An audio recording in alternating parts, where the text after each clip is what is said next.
Thank you everyone for joining us. I'm Carolyn Edsel-Better, and I lead the learning team here at the Cooperative Fund of the Northeast. If you're new to CFNE, we're a 50-year-old nonprofit community loan fund working to create economic justice through thriving cooperative enterprises in New England and New York State. I'm going to slow myself down for the interpreters. Sorry, you guys. So today we're going to talk about how small businesses can stay open and thrive by giving employees the chance to become owners. Co-op conversions, which is what we'll be focusing on today, and other forms of broad-based employee ownership are ways to keep jobs local, strengthen communities, and help workers have a meaningful share in the businesses where they spend their days. Most of our time today will be hearing from our panelists, but first I just want to make sure that we all know some basics. So what do we mean when we talk about employee ownership? Employee ownership just refers to businesses owned either in part or in full by their employees. The most common way that this happens can be ESOPs or employee stock ownership plans or worker cooperatives, which again will be our focus today. ESOPs are basically like a specialized retirement plan invested in the company's stock. And because they're a retirement plan, they're heavily regulated, which means they can be expensive to set up and administer. So they tend to be a better fit for larger companies with higher revenues. In contrast, worker co-ops are businesses that are 100% employee owned, and they're governed by the people who work there. It's a pretty flexible format, and it can work for businesses with as few as 3 employees and into the hundreds. And worker co-ops exist in all kinds of sectors all over the United States and actually all over the world. They can form as startups or when people join together to purchase their workplace from their boss, which we call a co-op conversion. So that's the model that we'll be focusing on today. And the group of folks who are with us today are fellows from the Northeast Transition Initiative, which is a collaboration of nonprofit advisors and lenders that come together to educate workers and owners about exit planning and employee ownership. So without further ado, I'm excited to welcome our panelists, Pam Anderson of Community Development Partnership, John Allen of Allen Business Advisors, Gwen Hart, who is our NETI coordinator and a past fellow, Eric Terorgi of Coastal Enterprises, Inc., or CEI in Maine, and Anthony Toscano of Brattleboro Development Credit Corporation. So now I will stop sharing and we will turn things over to these fantastic folks.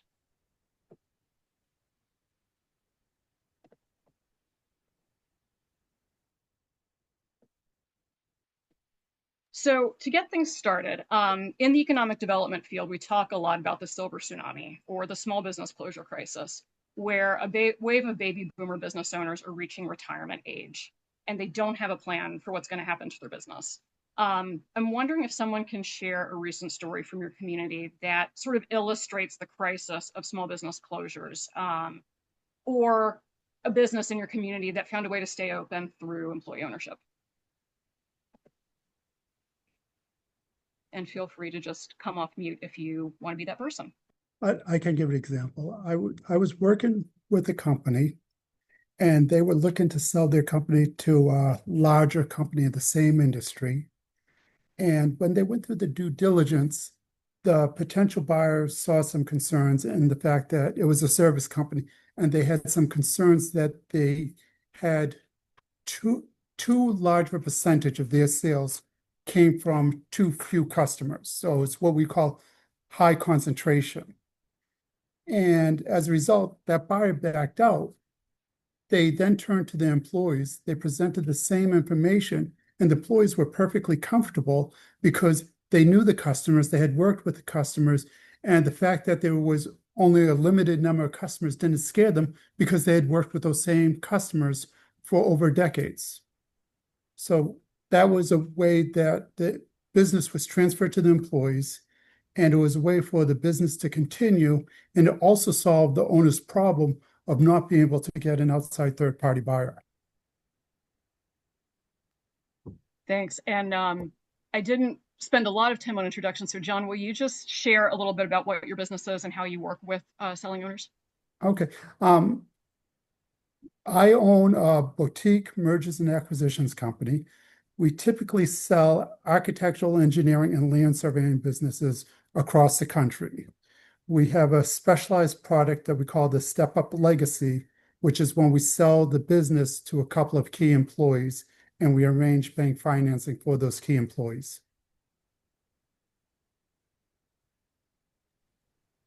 Great, thank Carolyn, you. Yeah, Carolyn, I have another example that might stimulate some discussion.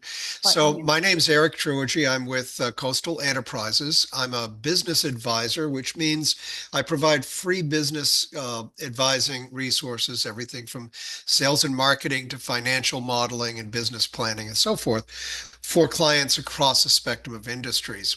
And I started the NETI Fellowship this past year. And an interesting one was a company came to me. They were an electrical contracting company and doing some construction.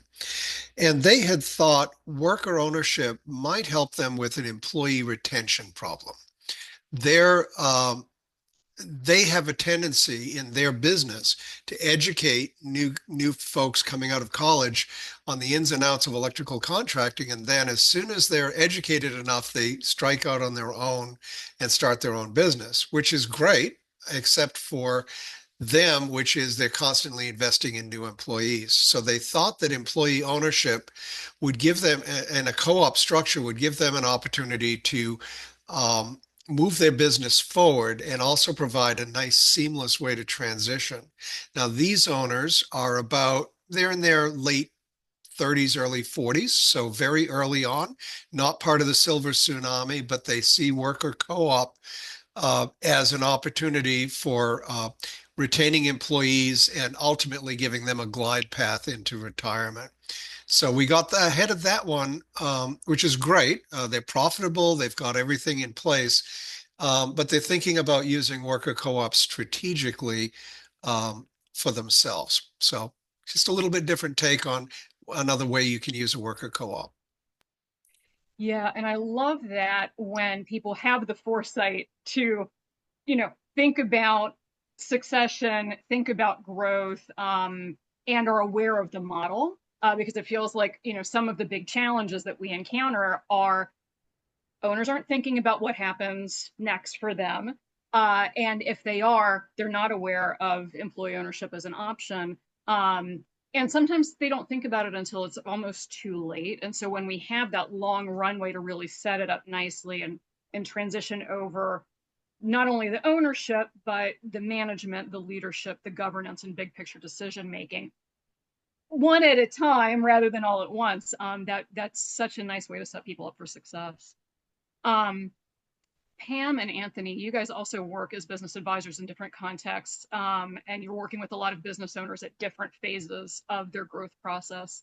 Um, what do owners say? Well, first of all, do you raise the question of employee ownership as an option to them, and what do people say when you bring that up? Sure. So just briefly, Anthony Toscano from the Brattleboro Development Credit Corporation up in the southeastern corner of Vermont. Um, my title is Small Business Solutions and Transitions Manager, but it's a glorified way of saying technical assistant. I'm in the trenches with employees and possible employee ownerships as well as business owners, really trying to face everything from how do I market to how do I keep finance to what's my transition plan. Um, Vermont is the oldest or second oldest state in the United States, so we are absolutely facing what folks are calling the silver wave, silver tsunami. And what I find, to Eric's point, is when we first talk about it with folks, a lot of them are looking at it as though the equity they've built in their business is their retirement. And it's sort of, they come in with a preconceived notion that they're just going to be able to simply put it on the market. Someone's going to come along and scoop up their business and hand them their retirement money. The reality is entirely different. We actually put on a series of events both in the fall and the winter designed specifically for the anticipation of selling a business. We recommend somewhere between 2 and 3 years in advance getting involved. And when we go through sort of the structure of an employee ownership program, we see a lot of light bulbs go off, if that's a way to put it. Sort of understanding that whatever preconceived notions a business owner has walking into the room about the capabilities of their employees and whether or not they have the finances available to them to purchase a business, once sort of the process is outlined, people tend to start to realize that it isn't actually a very viable mechanism, both for them to retire and to keep, have those employees continue on in their business. Pam? Yeah. So I'm the director of business and credit programs for a community development corporation on Cape Cod, and we are a very seasonal community, so we don't necessarily have a lot of organizations or businesses that have a number of employees to purchase their business. Oftentimes, it's an individual employee that is looking to purchase the business. And oftentimes, it is a key employee that's been working with the business for years. They understand the business, and it's a relatively easy transition for them because in many cases they've been running it themselves and the owner might be absentee. But because they're involved, the transition is easier. And we're working to make sure that the owner, the current owner, has the ability to stay on a little bit longer and help them through that transition. It isn't just a sell and I'm gone today. There's a trajectory of that. It could be 6 months, it could be a couple of years. But that way the new owner has time to invest in the business, pay off that owner, and hopefully in some cases they can do that without getting a third party loan, and other times they have the loan as well as financing from the prior business owner. That's great. Thank you. You mentioned sell and I'm gone today, and I want to come back to that. First, I wanted to just mention to folks, we're going to have some time for questions and answers at the end. So I invite you to, if something pops into your mind, go ahead and put it in the chat and we'll kind of keep a stack and come back to it as we go. So Pam mentioned owners who think that they're going to be able to just hand over the keys and take off with their retirement money. And I want to just invite everybody to cast your mind back to the pandemic, because I feel like we're in a moment of economic interestingness right now. And the pandemic was another time recently when we were in that. And like at CFNE, we've been talking about what lessons did we learn that we could bring forward to help us sort of cope with the uncertainty of today. Are you seeing, or did you see during the pandemic, owners kind of responding either by like, I wasn't thinking about retirement, but you know what, I'm out, I'm done, or alternately thinking about a transition process and then kind of getting into freeze mode of like, wait, I don't know enough to hand things over yet. Does anybody have a story like that they want to share? Yeah, Gwen, please. Hey everyone, brief introduction. I'm Gwen Hart. I am the NETI Fellowship Coordinator, Northeast Transition Initiative Fellowship Coordinator. I'm a past fellow and I've worked in technical assistance for a long time. And so I was working for a government-funded technical assistance organization during the pandemic and after the pandemic. And Carolyn, you hit the nail on the head. One of the things that we saw was there were certain businesses that thrived during COVID in a way that like they were told they weren't going to. And things kind of got out of hand for them and were quite successful. And they didn't have the growth infrastructure in place anyway. And we'll talk about this a little bit later, but selling your business is actually a process of ramping up, making it as attractive as possible. It's a growth phase. It's not a ramping down phase. And so there was a mindset shift we saw in a number of our clients where they said, wait, I didn't want to do this. Like, my people are home, and now I have to work harder than I ever have. Um, and one of the things that we saw was after the pandemic, a number of people were done. They were done with their business. They had grown these very successful community-based businesses, like Main Street businesses, shops, retail, hospitality, oftentimes some sort of online community thing. And they were done. They were ready for their next thing. It wasn't necessarily a silver tsunami thing. It was just that they're ready for their next thing. And what that we saw was there was a great deal of burnout, and that they were hearing there was a morality kind of question here that they were hearing from their community. Oh, you can't close. Oh my goodness, we love you so much, right? And so they were staying open during the pandemic or right after because of this, the demand from the community. It wasn't necessarily monetary demand. It was this like moral obligation. And that's one of the reasons why employee ownership is such an attractive option if you can get into the mindset of, okay, maybe closing my business isn't the way that I want to go. Maybe I do want this to live on, but I don't want to be attached to it. What protocol can I put into place now to make it truly turnkey? And when it's turnkey, that's when we're referring to if you're out, you as the owner are out, no one will notice. And sometimes our egos have a hard time dealing with that as business owners, but that's actually that's the sign of a good business, is that if it's not reliable on one person.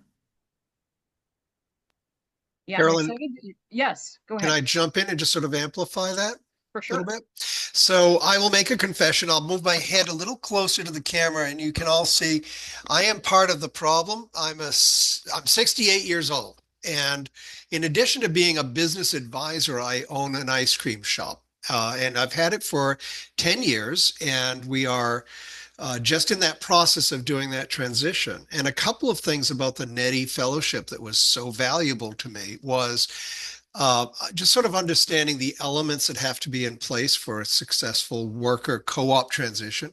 You need to be profitable. You need to have staff that is able to work independently. To Gwen's point, you need to be a turnkey operation is ideal. Um, and we had done all of those things from the pandemic on. We did well in the pandemic as well. Um, and I now have one key employee. Well, one key employee is not critical mass for a worker co-op. However, it has shifted my thinking. We do have the business up for sale and we're looking for those ideal buyers. But at the same time, my key employee would be a perfect fit for taking this business over. She doesn't have access to capital to do that. So part of my mindset is in addition to doing all of that stuff that Pam was talking about ramping up and getting the business ready for sale, maximizing profitability, decreasing COGS, really having a great story to tell that it can operate independently as turnkey.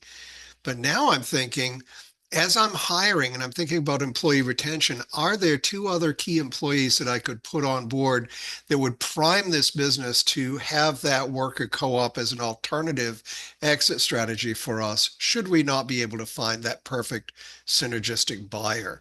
So the idea of worker co-op sets you onto a path of creating the right circumstances for really both a buyout or a worker co-op, because you got to do the same things no matter what. So anyway, we are looking forward to someday being retired, which in Maine means that you only hold one job as opposed to three. Um, and that's part of my story. Thanks, Eric, for giving us the other side of the coin there with the business owner perspective. Um, you made me think of something, as well as Pam, of sometimes businesses aren't getting handed over to the employees that work there, but they are still being handed over to a cooperative. And someone yesterday, and I think it was Pam, mentioned starting to see a new generation of folks who want to start businesses together. Does anybody want to talk a little bit about the difference between starting up a business as a co-op or taking over a business as a co-op, whether it's buying the business that you own collectively or going and finding a business that you want to buy as a collective? Yeah, go for it, Gwen. Yeah, this is an interesting thing. And that's my origin story with the NETI Fellowship and with the whole Northeast Transition Initiative. I was running into a lot of clients who were coming to us who wanted to start a business as a cooperative, which is a much different mindset and approach to starting the business, to starting a cooperative. There's like complexity upon complexity here, than just starting a business as a, for example, solopreneur.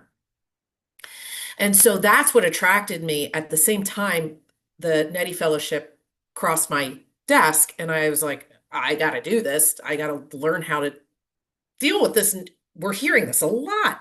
Again, I'm in Vermont. It's a rural community, as a state, and so there is more of a community movement around business startups in general. Now, what I observe from those who come to us and they're like, I want to start a business and it's going to be a cooperative, period, as opposed to, hey, I just found out my boss is retiring. And I love this place. I can't imagine myself anywhere else. I want to own it. You're dealing with two totally different mindsets, two totally different, often skill sets. Production, client-facing work is a totally different skill set from um, looking at the financials and deciding who we're going to pay this week and how we're going to make payroll, right? So like there's these different levels of stress, really, that exist. And there, it's an awesome challenge on both sides of the equation. And what I see is that there's more tension if you're purchasing the business as a cooperative. There tends to be a different balance of the tension, where the tension shows up, as opposed to if you're showing up already knowing I want to start my business as a cooperative from the foundation. You're usually showing the tension shows up somewhere else. There's always going to be tension, but where the tension and how the tension shows up in relationships looks a little different. I think it's so healthy that you're starting from the outset about like, it's a business, it's made up of people. There's going to be tension. It's just a question of where it's going to come from. But it's, I think we spend so much time when we're working with businesses going through this transition process, trying to develop, what I think we call like ownership mindset. And it is exactly that sort of entrepreneurial thing that if you're going and thinking, I'm going to go buy a business, and because I want to buy a business, not because I'm trying to save my job, you have that mindset of like, I'm stoked to look at spreadsheets and make budgets and manage people. And if you're a worker trying to save your job, maybe not so much. Maybe you really like selling coffee or making whatever. So it is a different mindset. Yeah, John, get in there. I would like to advocate buying a business as opposed to starting a business. If you're buying a business, you already know that the business is profitable. It has customers, it has systems, it has processes, everything is in place that's been able to generate their current owner money. So if you bought this business as a co-op, you're stepping in and you're running it. Another advantage that's frequently overlooked is if you're buying a business, that seller is your mentor to teach you what to do and how to do it. And you're going to make mistakes, guaranteed, but you're going to make less mistakes, and you'll be positioned to grow the business more because you're starting off with the foundation. When we were having our sort of prep conversation for this, people had big feelings about this. Does anybody else want to get in and say something, Pam? Yeah, about buying yourself a job. So yeah, that was one of our conversations yesterday was some people see buying a business as buying yourself a job. But I work with many people that are creating themselves a job. But that means they have to do all the work to set it up, to organize it, to figure out how they're going to find their customers and to sell their product or service to their customers. Whereas in John's case, right then, if you buy a business from somebody else, you are creating a job for yourself, but all the tools are already in place and you're not starting from scratch. The other comment we made yesterday was self-employment is employment, but if you're buying it from somebody else, you have control over what is going on in that business, and the business isn't controlling you in the same way as if there's another owner. Anthony, I saw you come off mute. Do you want to say something? No, yeah, I agree entirely. I love the phrase self-employment is still employment. And somebody And made a comment yesterday, it's uh very secure employment. And I will just pile in on this and say that this, John, is exactly why you should be buying my ice cream store, because it took the first 5 years for us to finally to start showing a profit because we had to build a brand, we had to build a market, we had to build a customer base. So, absolutely, as soon as you want to move up to Acadia National Park, we're here for you. I did not know we were going to do an M&A pitch right now. I had something I was going to say, and then you made me laugh, and now it's gone. I guess I want to shift back for a second, just kind of like zoom back out. We just got very into the experience of what is it like to buy or run a business. Zooming out, why would people want to own a business? What are the benefits? I mean, we're all about transitioning businesses, opening up ownership opportunities. What does that get us that's different? How does it get us toward more equity or healthier communities or whatever it is that we all care about? Well, for us, and in many areas, um, we have seen a lot of breakfasts in our community be bought out by big corporate hotels. And at that point, there's a manager there, and all the money leaves the community and goes to wherever that corporate hotel is. Yes, there's some money spent to sustain the business in the community, but when the owner lives in the community, then all of the money basically gets spent in the community. Um, you can then sometimes also have them bringing in people from outside to run the jobs there because they're comfortable in the organization as opposed to employing people that live in your community today. I'll give a perspective from the employee's perspective. If your Harvard Business School did a study, and what they realize is people who go in and start working for a company from the bottom, as they make their way up that pyramid, there's less opportunities. And if you're thrown off of that pyramid in mid-career, it's quite difficult to get your footing back on the pyramid. If you buy a business and start working that business, you have the highest risk at the beginning. However, as time goes on, your risk level decreases. So in your 40s, your 50s, 60s, you have very little risk because you took it in your 20s, which was capable of adjusting if things didn't go according to plan. I think the other thing that it does is from an economic development standpoint, it brings everybody into ownership and spreads wealth from what could have been one owner or two owners to 5 to 10 to 20.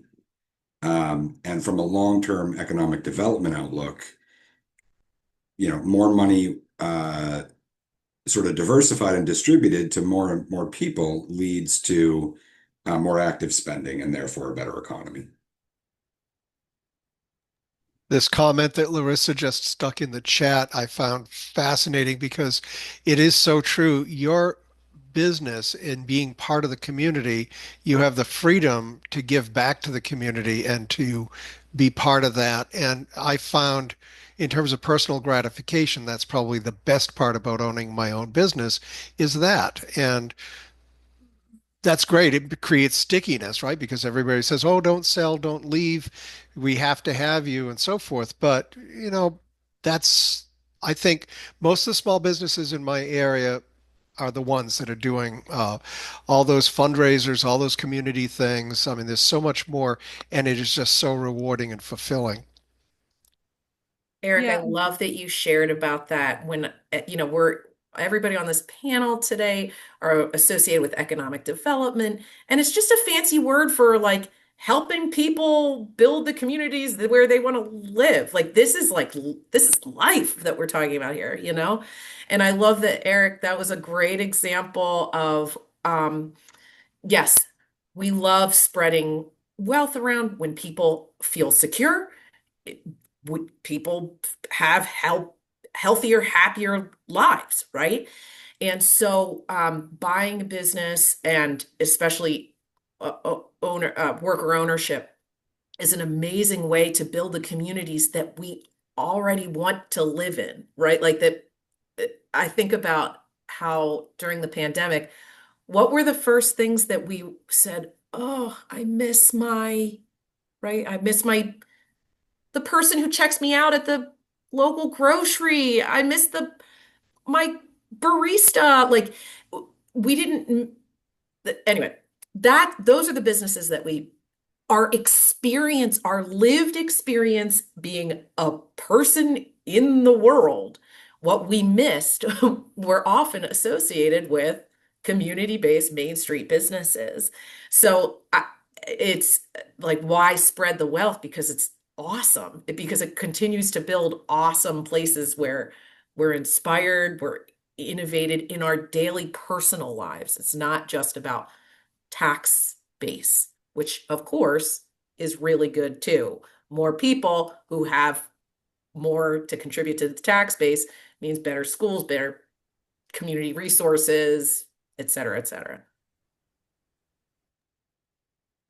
yeah, and you're talking a little bit about like, oh, your coffee shop, places where those third spaces that we need to be able to come together and hang out and get to know our neighbors and see what unites us.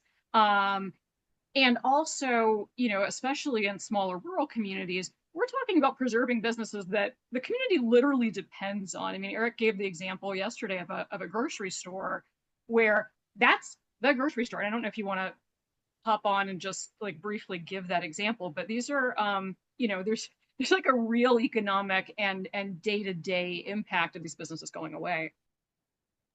Yep, just so very quickly on Deer Isle up in Maine, there's a grocery store called the Burnt Cove Grocery Store, and there was a second one about 10 miles away called the Galley, and both of those were in danger of going out of business, and they became a worker co-op and were able to sustain both businesses on the island. So important because the nearest grocery store to that is another 15, 20 miles that people have to drive in the wintertime.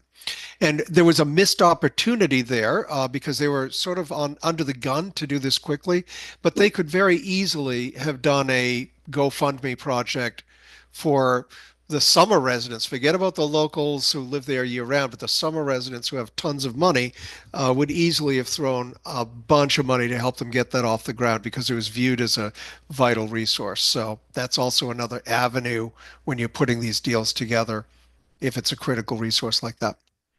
And they've been into it now for quite a few years as a co-op, and they've had a few bumps in the road in terms of getting employees on board to be on the board and to help management, but they got there eventually, and it's a nice, finely run machine at this point. They're doing a good job. I'm wondering if we can get into the weeds a little bit on what it actually looks like to be in a worker-owned business and how these conversions happen. Gwen, are you able to give an example of like just how a worker co-op works day to day? Not necessarily the conversion process, but just like what does that look like?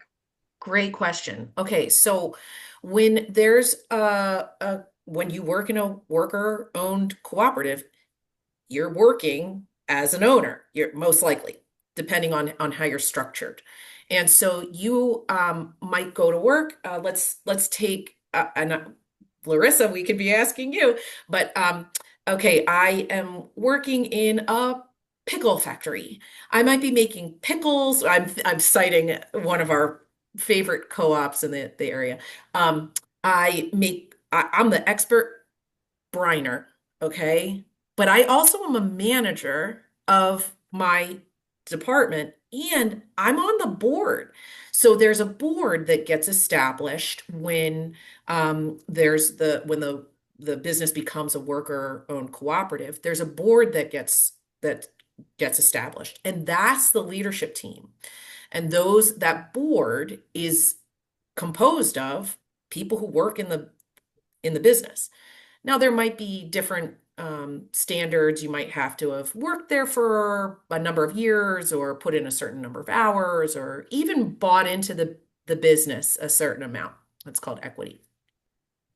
But whatever the standards are, there's this board that is doing the actual management of and big picture management of the organization. So as the expert briner, maybe I go to work and I make my brine, but now I also have to stay after hours for the board meeting, and we have to decide if we want to keep one of our big customers.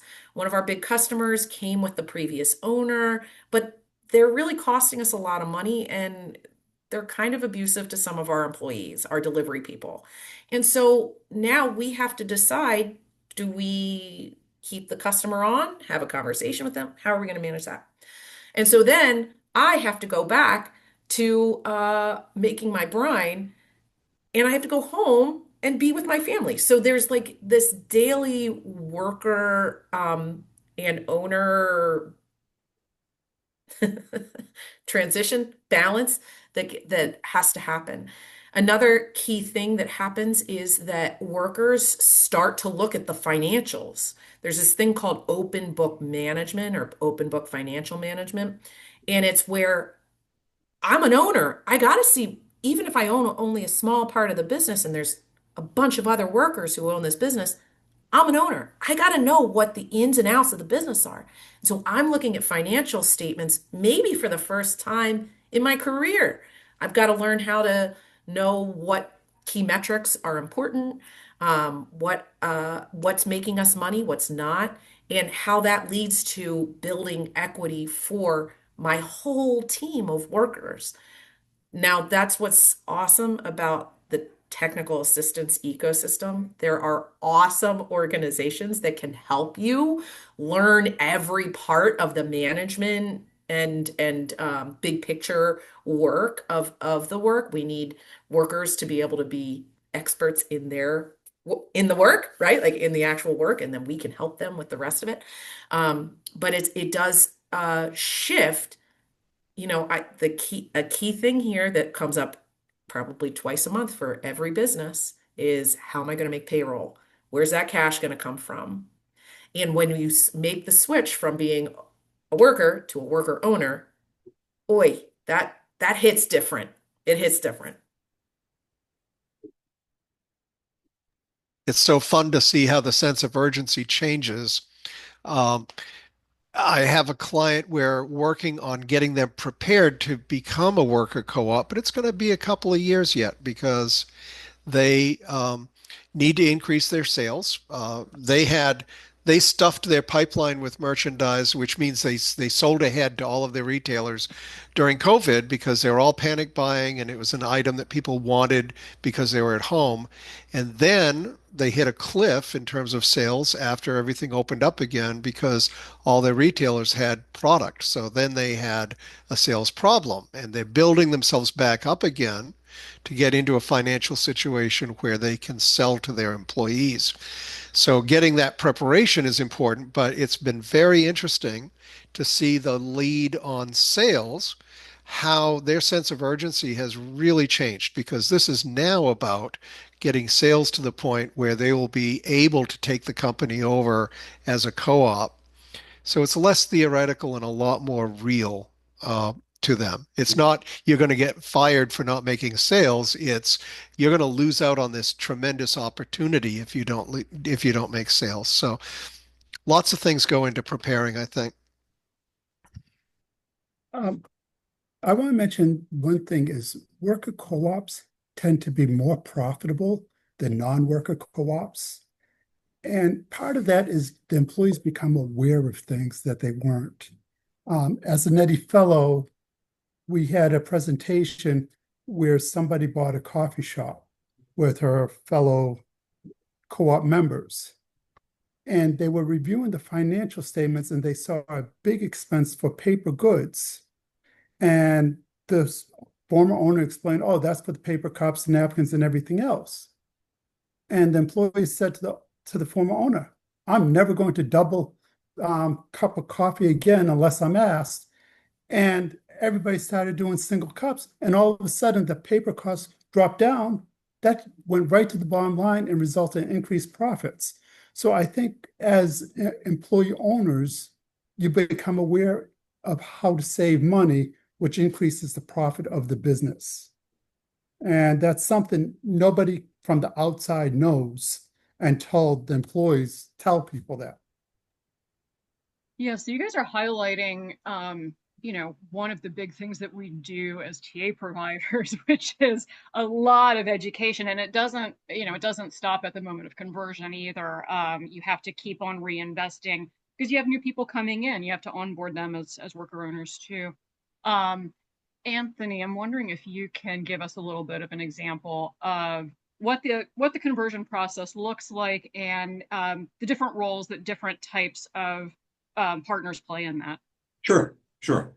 So the most recent one we've been through up here just sort of wrapped up within the last 3 months ago. The conversion became official.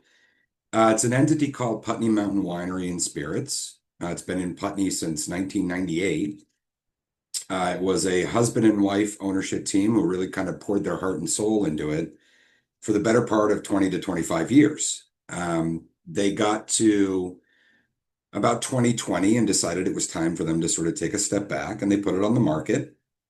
Of course, we went through the fun COVID times that we all went through. But they weren't asking an exorbitant amount of money, and it was definitely a viable brand, is a viable brand. And they just couldn't get any biters. Anyone to bite on buying the business. So they sort of came to a point, in their ownership journey where they're looking at their options. In the course of that time, that 20 years, they had built up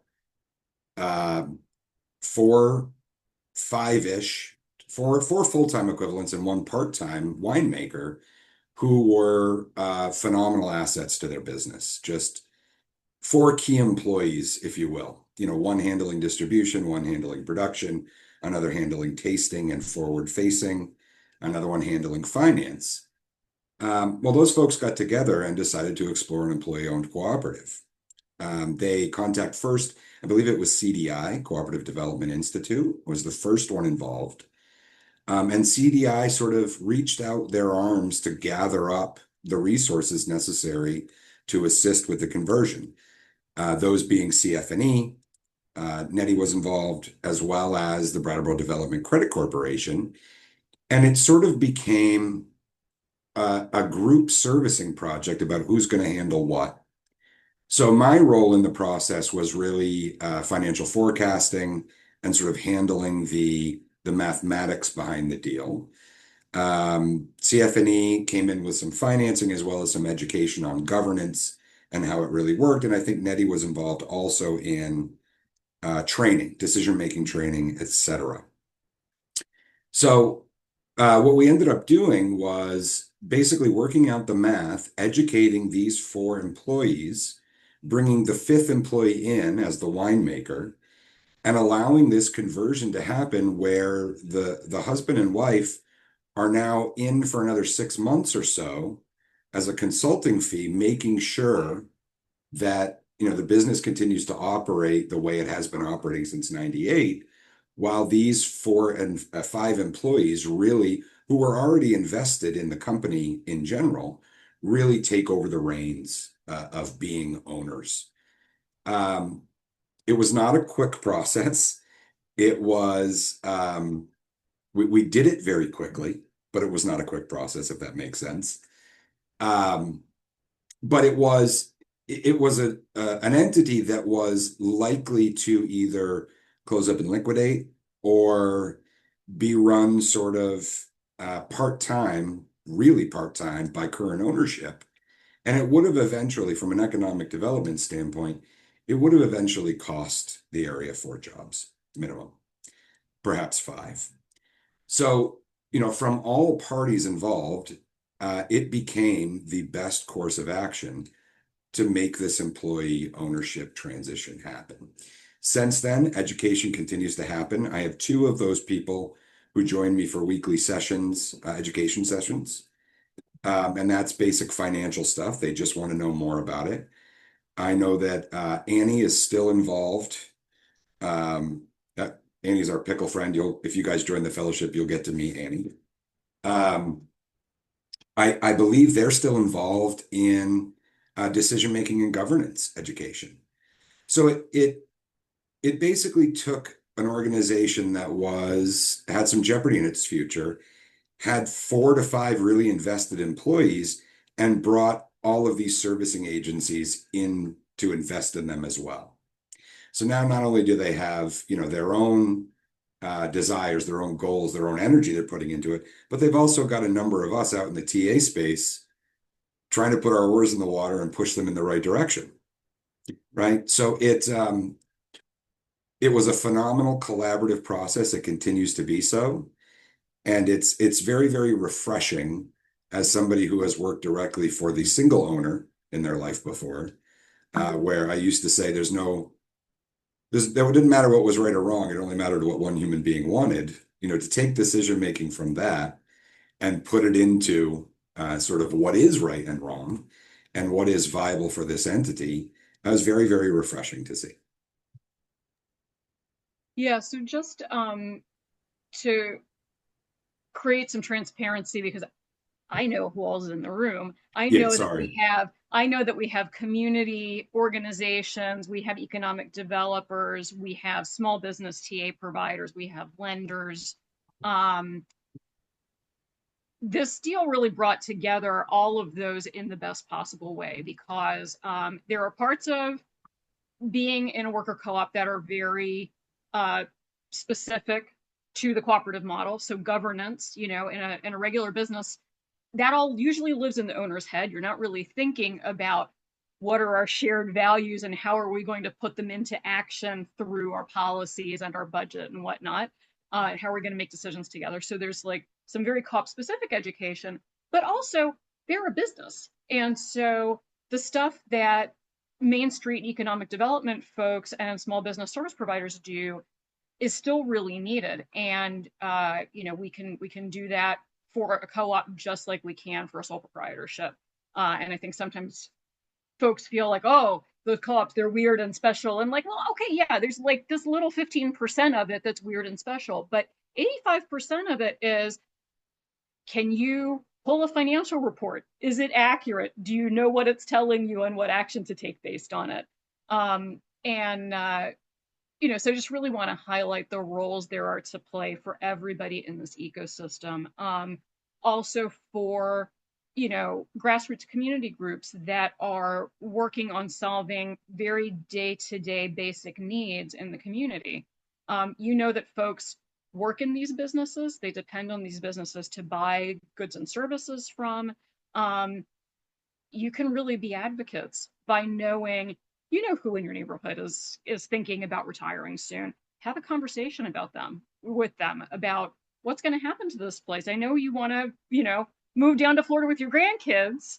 Are you selling it to the kids? Or are you selling it to what's going to happen?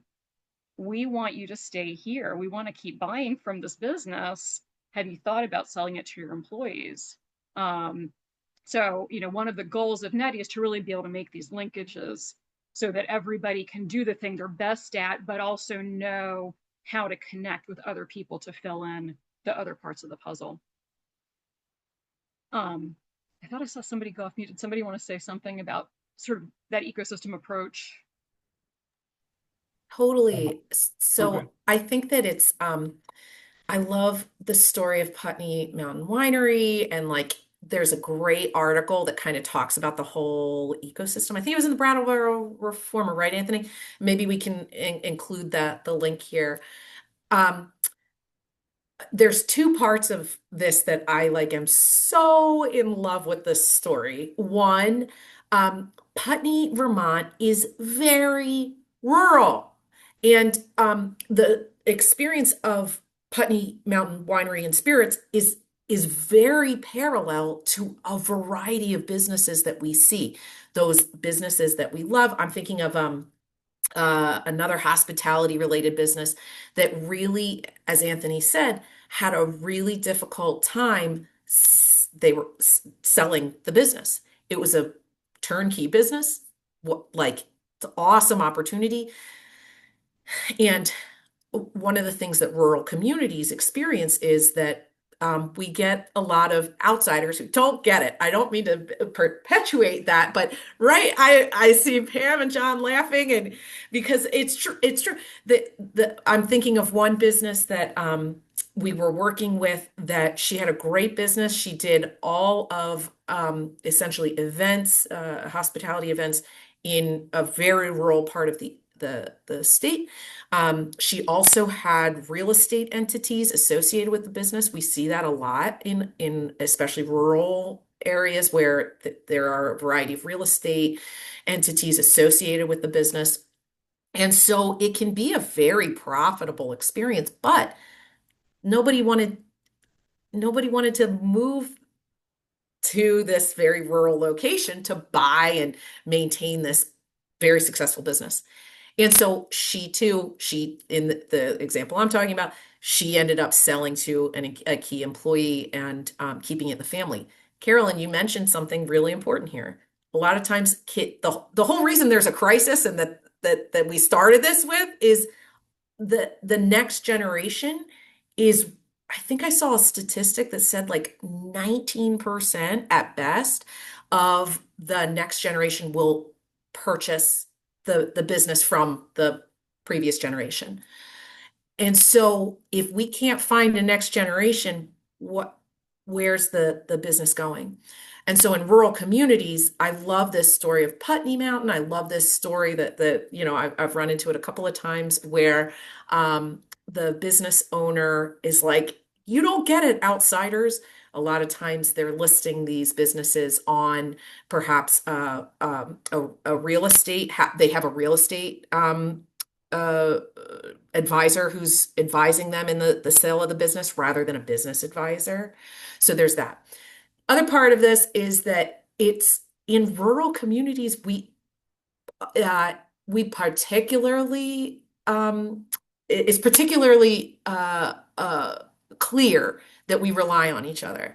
And so the technical assistance that's available in rural communities and across the Northeast is super impressive.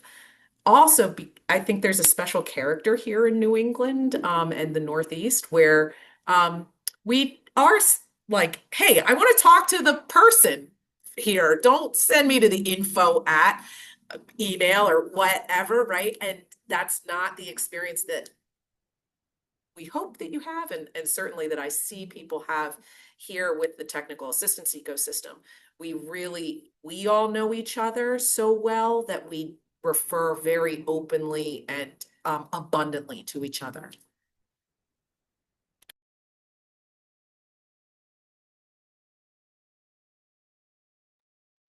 Can someone just talk a little bit about who all needs to be at the table to successfully both, complete a conversion and also help the new worker owners post-conversion?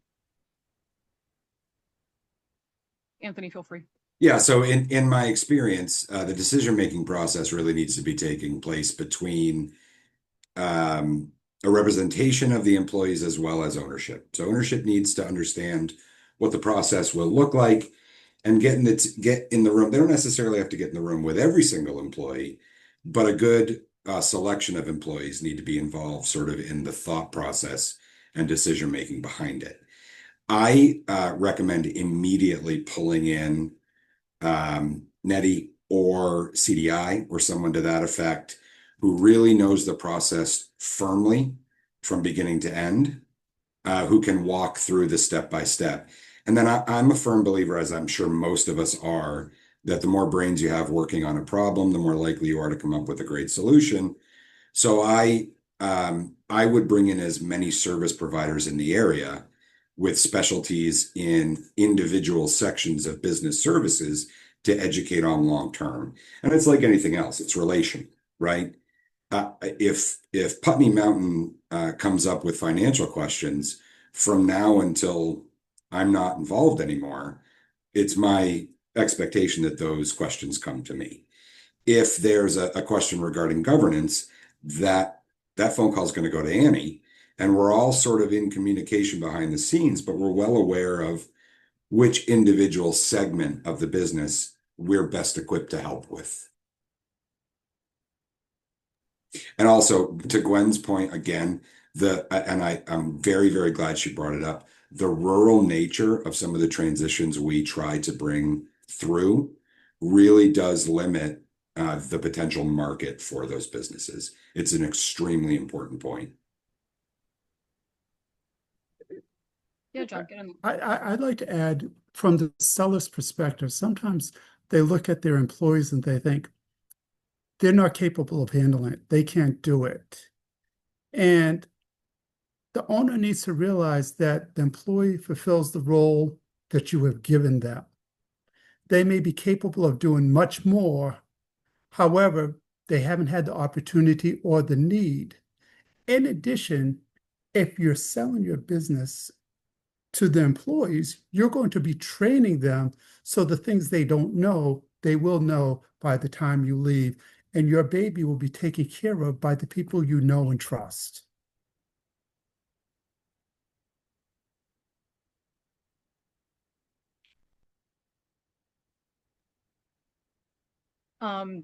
So many of you, when you started this, had not really been involved with co-op conversions or sort of the co-op side of the ecosystem. Small business ecosystem, absolutely. Co-ops, not so much.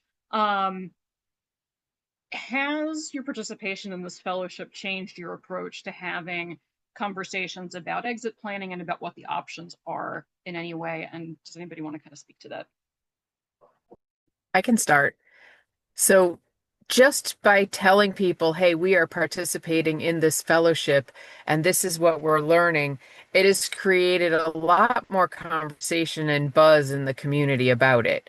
From the standpoint of you talk to someone, oh my gosh, my cousin wants to sell their business. Well, come talk to us. The other is, I know a business advisor like John that helps people exit plan. Well, then that's another person that we want to build all of those resources within our community, because who better understands your community than the people in your community? So it helped us have a conversation. And the other thing that I didn't bring up yesterday when we were talking, but I thought of it last night, was one of our funders never counted exit planning as part of RTA. And this training gave me the right language that last year I convinced them that does count. Keeping a business in your community, even if you're working with the business owner who is is still a benefit to your community. And they did allow us to count that in our work as we're measuring it. So that was a win-win. Yeah, And I'll just yeah, I freely admit that on the drive over to my first NETI fellowship meeting, I had serious questions about the model. You know, I'm older than I look, so I think things about who's left holding the bag if something goes wrong, who's going to make decisions, how can this possibly work? Human beings are flawed and tend to argue with each other. This can't possibly work. I've done an entire 180 on it.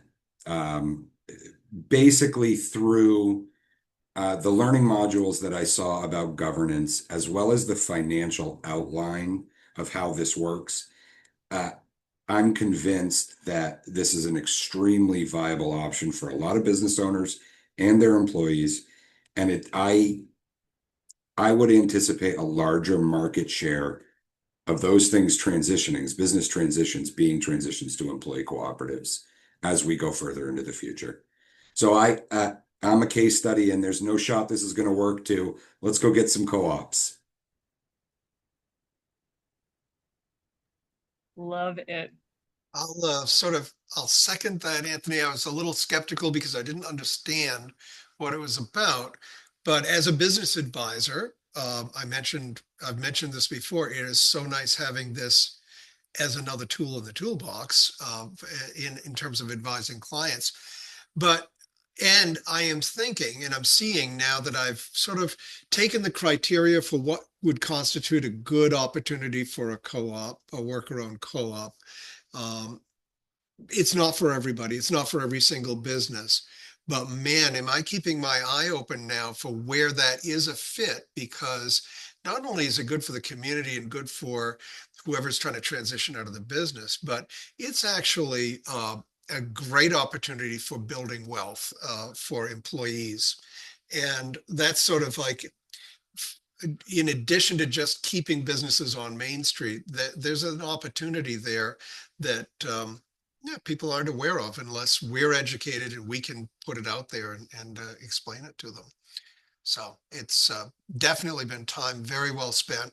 And of course, my job is to bring this back to my other 5 business advisors at CEI and make them aware of it and train them up. So that's what I'm doing.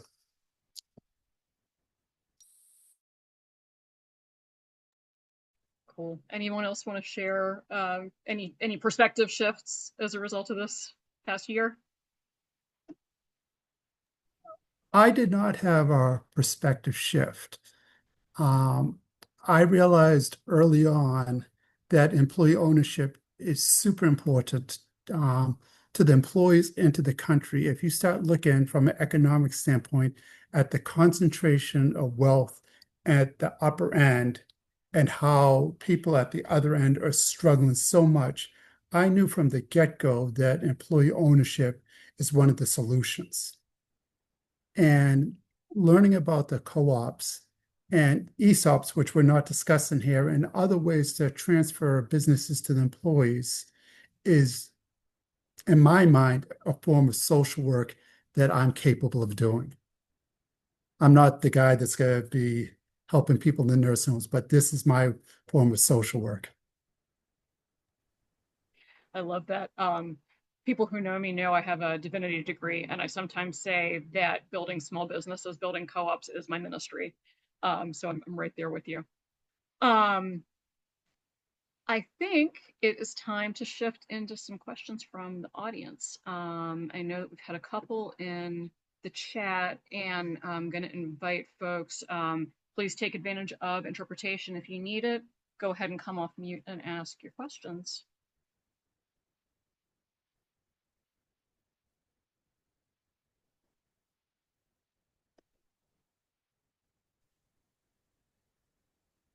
Okay, well, I don't see Haney. Oh, go ahead. Hi, my name is Zach, he, him pronouns. I guess I'll be the first person to come off mute from the audience. First, thank you all so much for your time and all of your stories. I think it's really helpful for us to see and to hear from the audience. So I work for a yoga studio. I'm a yoga teacher and a Pilates instructor.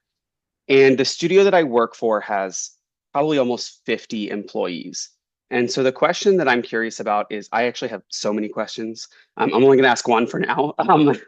But the question I'm curious about is, how many employees in a co-op ownership is the ideal number? Or do you go to all of them? Or do you choose a select few who show interest or have like the business acumen or whatever the industry kind of requires? How do you determine what that ideal group is?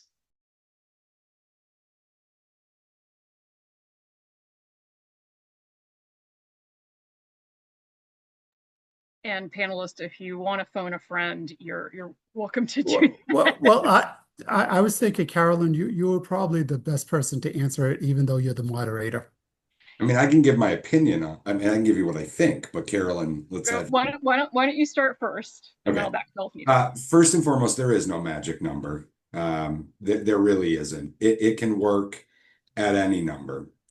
It has to be offered to all employees that are going to be fitting the criteria to join the co-op. So in other words, there can be time served and or hours worked requirements to get into the co-op.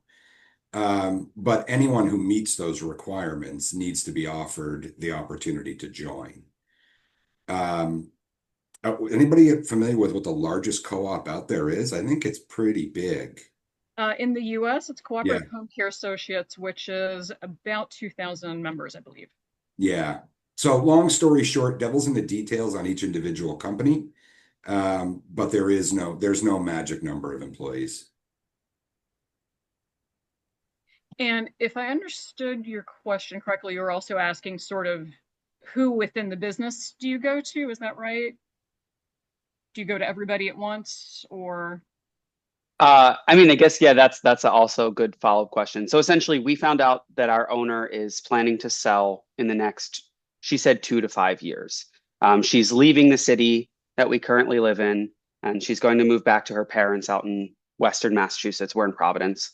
And she said that she's going to sell it, and she would like to sell it to an employee. And I had originally talked to her individually about that, but then I talked to some of my other colleagues and I was like, oh my gosh, this would be great as a co-op because it's not just a yoga studio, it's a spa. So we have sauna, we have massage therapy, and I feel like a lot of niche parts of this business that could be represented by people who know that industry better than just one sole proprietor. And so anyway, there's a group of us who've started talking about it, but I don't know exactly how many people we get involved in that conversation from the beginning, I guess would be also a good. So, Zach, I might jump in with a couple of things that you probably picked up on. Not everybody in the company necessarily will choose to participate in the co-op. But one of the huge benefits to this is that the employees who do put this together are not going to take on personal financial liability. That there are funds that are available to help you do this so that the company, the co-op, takes on the liability, not you. So that makes it a lot more attractive to employees who are thinking, well, gosh, I'm going to leverage myself. This is scary. I don't want to do it. And then there are other employees who are also going to say, this makes my head hurt. I don't want to participate. So you don't have to have 100% participation, and you don't have to necessarily take on financial liability. And I guess the third thing is when people are buying into a co-op, oftentimes they do that through a payroll deduction. So it's a fairly modest amount that they have to invest in order to buy in. So just a few other things to think about there. Yeah, I'm going to switch hats for a second because I originally came to CFNE, as did maybe half of our staff, as a borrower. So I worked for a company called A Yard and a Half Landscaping in Waltham, outside of Boston, and our boss told us she was going to retire, and we decided to form a worker co-op and buy her out. And I'm going to try and do a twofer with this answer, both responding a little more to Zach and also to Haney's question of how do you actually cultivate a transition process in a scenario where you're turning a conventional business into a co-op. So the way the process looked for us was that our boss had already been running the business in a pretty participatory manner because she knew that to build the value of the business, if she was going to pass it on to anybody, whether that was her employees or a third party, she needed to sort of get herself out of the day-to-day business. So she had already formed a management team. We largely were doing the day-to-day management of the business. And she was already doing open book management. So she would, get all of the staff together, and each month they saw certain data about how we were doing on different jobs. Were we under hours? Were we under budget? And she would give them bonuses based on those financial results. And then about once a quarter, she'd show a larger picture of how the whole company was doing. So how are we doing on materials and expenses and labor? And again, design some bonuses based around the overall financial position of the company. So there was already a good amount of knowledge and understanding of how the business worked. And employees already sort of understood that, hey, if I do well, if the business does well, I do well. And so for us, the decision to become a co-op was pretty natural. We did not have it. I'm not saying it was easy, but we did not have as much work to do as a business in which the owner holds everything very tightly and doesn't share information. Um, so our boss originally brought the idea to us.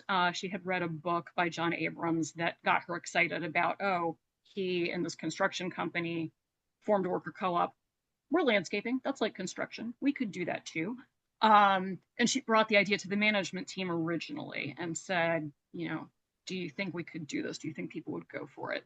And that's often what happens in these transitions. If you have, a staff of more than 4 or 5 people, is that you have maybe initially a steering committee of people who know the business well, have insight into the business. So that might be, your management team or some key employees along with the owner. And that group works together to figure out what type of assistance do we need, finding an accountant, finding a lawyer, finding a co-op developer to help through the process. Is this going to be feasible? What do we need to know to see if we can really do this? How are we going to pay for it? How much money does the selling owner want? How much is the co-op willing to pay? And where's that money going to come from? Sometimes that means that the owner is giving a loan for part of it, and the worker owners through that membership buy-in are putting in another small portion. In our case, it was $7,000 each, which is a lot. That's on the high side. But that was important in our case, so we made it happen. And then often a co-op friendly lender like CFNE will come in and cover the balance between what the owner wants as a sale price, what they're willing to give as a loan, and what the worker owners can come up with. So that's where we come in as a co-op lender, is sort of filling that gap. So the steering committee a lot of the times is the one who gets things to that point, letting the other worker owners or letting the other workers, employees know what they're up to, but maybe not necessarily having so many cooks in the kitchen until it comes time to officially form the co-op, have people buy in, and actually formally do the sale. And then there's a lot of ongoing education to make sure that everybody, no matter whether they're mowing grass or doing the bookkeeping, understands what it is to be a member and can participate equally in the ownership and the governance. And all of the members can run for the board. They can all vote for who's going to be on the board, and participate in that way in the overall long-term direction of the co-op. So that was a long way to, hopefully help answer Haney's question a little bit about what does the transition process look like within the business. And I will turn it back if other folks have questions. Again, feel free to come off mute or put it in the chat.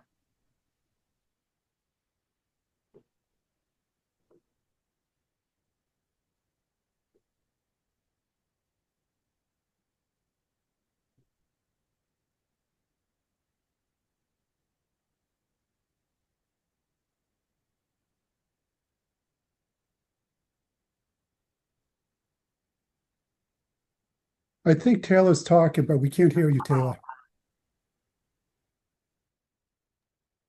I am not talking. Was somebody else talking? Did I help? Can you hear? Yeah, we got you. Thank you.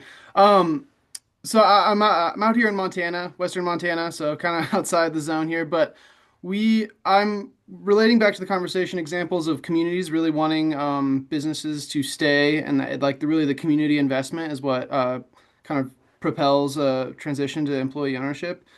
Do any of you have experience with a business transition that's to community ownership, like the transition to a consumer co-op rather than an employee-owned co-op? And if so, does that seem viable? Does it seem too messy? Any anecdotes or kind of advice in terms of like community ownership transitions would be amazing. I'm going to ask CFNE staff if any of you have an example to come on off mute and jump in on this. Mija, Maggie, Heather. I don't have an example, but I believe Chris Linder in Maine is working with a grocery store that is being converted to a cooperative. Yeah, there are a couple examples of grocery in particular, established grocery stores converting to community ownership. None that, as far as I remember, that we have financed, not out of intention. They just were able to get other financing elsewhere.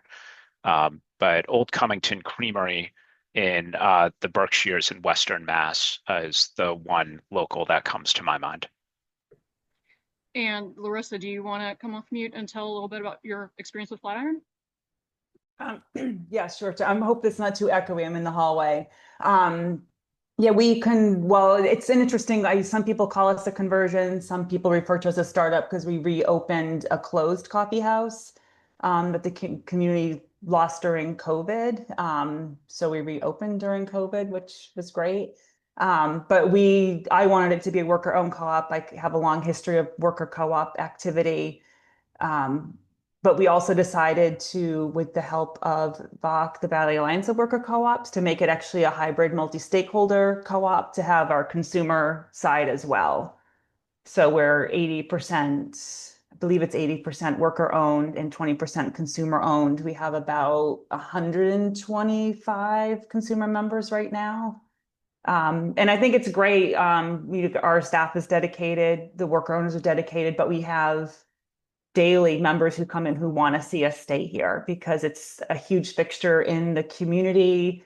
We're definitely that third space. And even like today when I was working at the register earlier, it's like 2 or 3 of our members were in here at the same time. So it's just we're seeing them regularly come in and support us. So I think adding in both, if you're, wanting to, it's more challenging to get started, but you've got the dedication from the worker owners, and then you've got the dedication from the consumer members who have actually put for us $100 down to make sure that we stay in the community and keep doing what we're doing. I don't remember who it was earlier. I think mentioned about being here for the community. And that's, I think, why worker-owned co-ops are so important. Because the workers are going to do what needs to be done every day.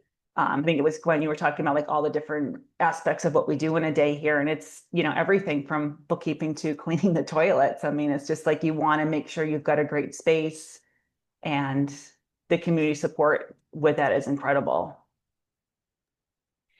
Yeah, and I think that first of all, thank you so much for like sharing that, because I think it gives a lot more of a real sense to hear from a worker owner.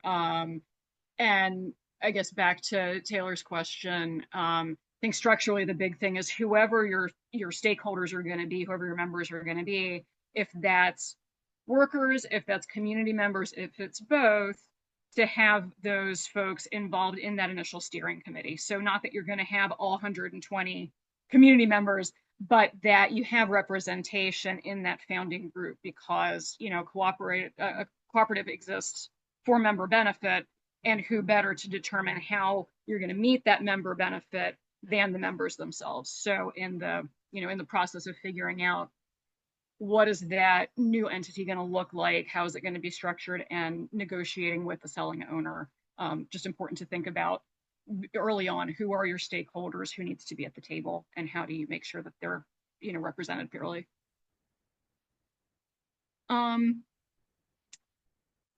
Thanks, folks, for your questions. Thanks for your engagement. Before we wrap up, just want to share a couple of opportunities with you. So I'm going to invite Gwen to talk a little bit about the NETI Fellowship. Absolutely. If you are interested in getting involved in some aspect of worker ownership in your community, there are 2 obvious ways that you can do that just right now. One, if you are interested in being a part of a worker cooperative, or a selling business owner who's looking to sell, please go ahead and check out the owner transition intentions, OTI survey. There's a link there in the chat. That information will go directly to what's called the NETI partners, the Northeast Transition Initiative partners, which are the people who are the technical assistance providers across the Northeast who can help you navigate exit planning and worker cooperative if that is a good fit for you. If you are a technical assistance provider or someone who works in economic development, municipal planning, any of those types of things, kind of the business development part of things, you might be interested in joining the third cohort of the Northeast Transition Initiative Fellowship, NETI. We are enrolling, I believe we'll be enrolling like in a week. So keep your eyes peeled. You also can put your, I guess, maybe name in the chat if you'd like me to follow up with you directly. But if you found out about today's webinar, you'll probably find out about the NETI Fellowship in the same way. And we are recruiting for 20 fellows, especially if you are in economic development, municipal planning, city governance in the Boston area. We're particularly interested in talking with you. But anyway, from across the Northeast, we would love to expand the opportunities available to business owners in exit planning and in worker ownership. And the NETI Fellowship is an awesome way to do that. Just as an aside, it's like a scary, awesome group of people every year in the fellowship. And so from a networking, career development standpoint alone, it's well worth your time. And you can check out that information. We'll put that link in the chat, and the application will be coming open within the week.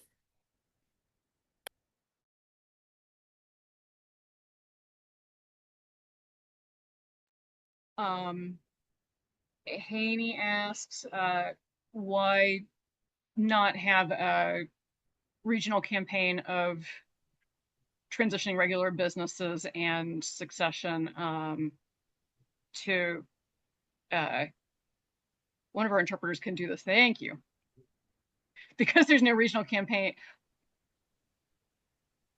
for regular business transitions and successions, this could have potential effect on the cooperative movement. Yes. That's exactly what we're trying to do, Haney, is to start with people who are already familiar with and working on conversions or working with small businesses, and expand the reach of this, hopefully, to do exactly that. Can I just say one more quick thing? I strongly recommend for those in the TA business services space to get involved almost as much because of the contacts you come out of it with. So I can't tell you how many of my fellows I've reached out for when something comes into me that's just not in my purview. It's not something I understand. Happens monthly at this point.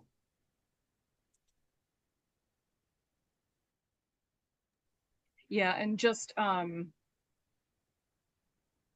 don't know, to make it explicit, we're all good at what we're good at. Nobody has to be good at everything.